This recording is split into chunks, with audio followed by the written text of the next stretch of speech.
Apollo Cosplay here. This is my first tutorial video, so let's see how it goes. Recently I've been asked a lot of questions about how I did my Genos. Genos was a cosplay which was a really fast cosplay for me. I only did 2 weeks on it and then I had a Comic-Con. As such, I've got a few problems with him, so I'm going to be remaking him in the next few weeks. But because I've been getting so many questions now, I thought I'd do a quick video to sort of tell you about a few tips how I do my cosplays. It's all pretty simple. I don't do a lot of hard stuff. I'm in full-time university, so I need stuff to be quick and easy. Right, let's get started. The first big thing I have to say is what I use foam, EVA foam and Warbler. I don't go into resin or anything hard like that. You can get EVA foam off Amazon, off eBay, basically anywhere. I tend to use floorboards. So I've got two here which I haven't cut up yet, and you can get them in different sizes. So you can see this one here, it's very, very thick and is plain on both sides, which I love. I don't have to flip around templates to make sure they're not equal. This type of thing is really good if you're using something that you're not going to wear, because this is going to be massive on you. This is what I use for Genos. It's a lot thinner, a lot more bendy, still quite thick. Next time I do Genos I'm going to make it thinner. But this one has a serrated back and a plain front. So if you use this, make sure your templates are flipped over so you'll get a smooth side on both sides if you're joining things together. The next big thing I use is Warbler, and I can't stress this enough, this is a miracle material. I have recently gotten the black Warbler, which is just beautiful. It's really shiny on one side, which means it sticks to itself, and it's not grainy like the yellow one, which means a lot less priming, and priming sucks, to be completely fair. Onto Genos. I'm afraid that I don't tend to keep my templates. I'm one of those people who make a template and then I cut it down smaller and smaller as I get to smaller pieces that will be layered on top. I will make sure I save the templates when I do my next Genos, and I can send them out. And they're my own templates, so I don't mind sending them out, you know. People can do what they want with them. Genos. Where is my Genos? When you use foam and you glue something together, you tend to get cracks where the glue hasn't completely stuck, and it's sort of a bit so-so. And that's where this comes in. Wood filler. Brilliant. You just put it in the cracks, and it doesn't matter if it's all bumpy, and then you sand it down and it will fill in the cracks for you.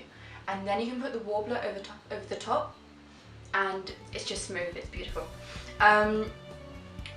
Priming. I use a combination of Gesso,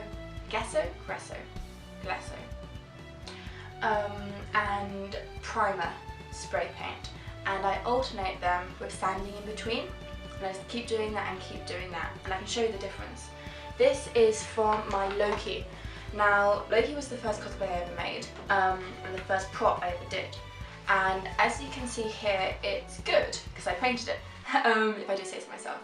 But it's also kind of rough and a bit bumpy. I don't know if you can see that or not.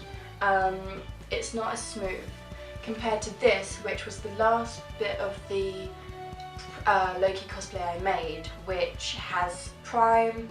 It's been primed, it's been sanded, it's really shiny and pretty and smooth.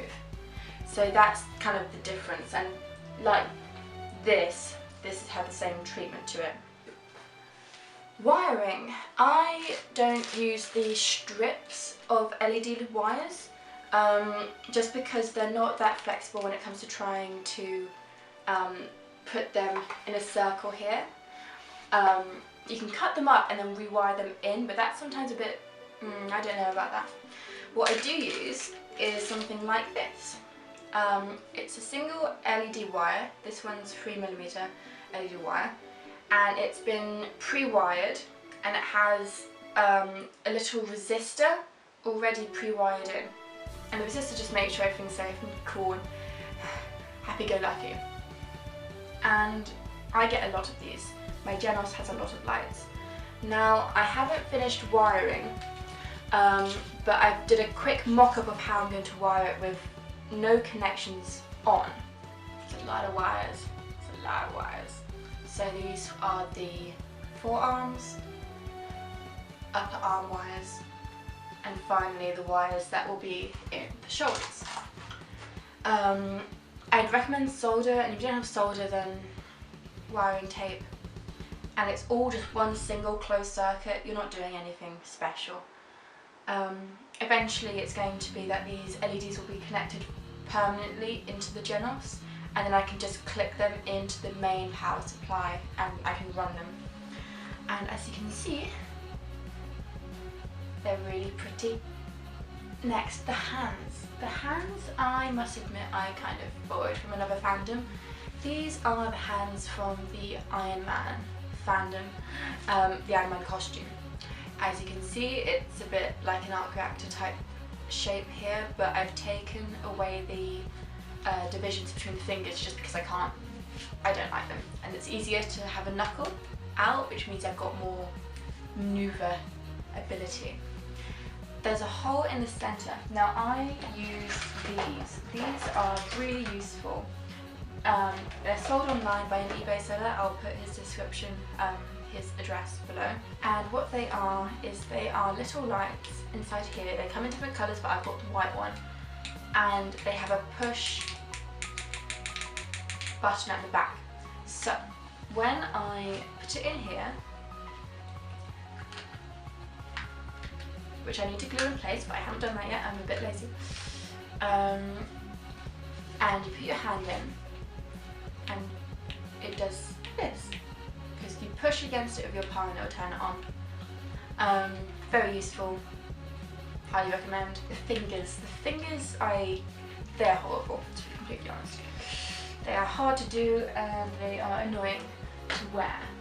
I have done something, the only way I knew how, is I got a very thin glove, an underglove for motorcycle gloves, which is basically really thin.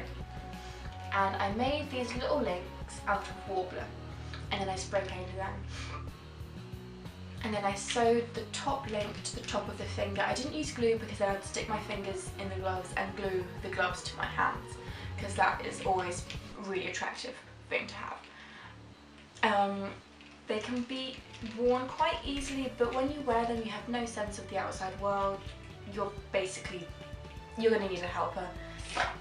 Connecting, I had a look at magnets and I've got some and it didn't really work that well.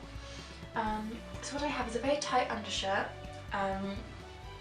which really sticks to me, and I have super glued Velcro inside, and I've sewn Velcro onto the shirt at the shoulders so that they stay on. I'd recommend creating another link of Velcro just about here. We'll forget about that. I'll probably do another tutorial for the makeup of Genos and the wig, but for now I shall see you soon, and thank you for all the love and support on my cosplays.